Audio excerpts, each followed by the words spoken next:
दुनिया में मिलने वाले 3 सबसे बड़े इंसानी स्केलेटन जिसे देखकर वैज्ञानिक पागल हो गए। नंबर 1, नवंबर 2017 में आर्कियोलॉजिस्ट की एक टीम थाईलैंड के कराबी की गुफा में रिसर्च कर रही थी।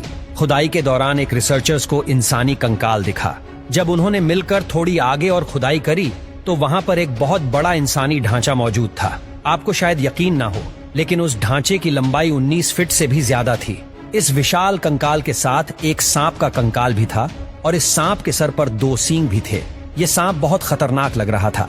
आर्कियोलॉजिस्ट ने बताया कि शायद ये इंसान इसी सांप के काटने से मर गया हो और शायद ये सांप इसी मरे हुए इंसान का मांस खाने आया हो और खुद भी मर गया हो। थाईलैंड की सरकार ने तो इस स्केलेटन को दुनिया से छिपाकर रखने को कहा, लेकिन तब तक इस कंकाल की वीडियो इंटरनेट पर वायरल हो चुकी थी और आज तक ये नहीं पता चल पाया कि इतना बड़ा इंसानी कंकाल और सांप का शरीर आया कहां से। नंबर 2, अभी जिस इंसानी कंकाल का हम आपको बताएंगे वैसा कंकाल पूरी दुनिया में कभी नहीं मिला। 2014 में ऑस्ट्रेलिया की एडली यूनिवर्सिटी के आर्कियोलॉजिस्ट ओलुरु नाम की जगह पर खोज कर रहे थे। खोज करते समय कुछ आर्कियोलॉजिस्ट को जमीन में एक इंसानी खोपड़ी नजर आई। ये इंसानी खोपड़ी अभी जमीन में ही आधी धंसी हुई थी और इसीलिए आर्कियोलॉजिस्ट ने और भी अंदर तक खुदाई करी ताकि ये खोपड़ी बाहर आ सके। जब ये पूरा स्कल बाहर आया तो सबके मुंह खुले के खुले रह गए। इस इंसानी खोपड़ी का साइज उन सभी लोगों से भी बड़ा था।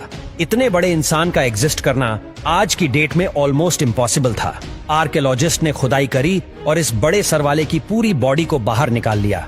उन्होंने इसका जब कद नापा तो ये 17 फीट 4 इंच का था। रिसर्चर्स ने बताया कि ये आदमी स्टोन एज से ताल्लुक रखता था और ये कंकाल करीब 2,25,000 साल पुराना था। खैर जो भी हो, इससे ये पता चलता है कि पुराने जमाने के लोग 20-20 फीट से भी लंबे होंगे। नंबर 3, 2004 में सऊदी अरब के इलाके राबुल खलीम में तेल की खोज के लिए खुदाई हो रही थी।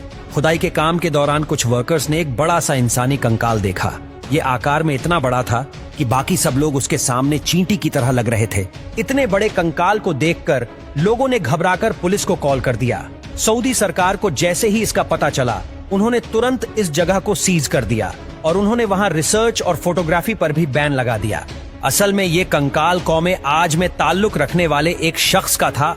कुरान में भी इस कौम का जिक्र है। इन कौम के लोगों में ताकत भी बहुत ज्यादा हुआ करती थी और ये बड़े बड़े थपेड़ों को एक हाथ से ही झट से उखाड़ देते थे और इन लोगों ने अपनी ताकत का गलत इस्तेमाल करना शुरू कर दिया।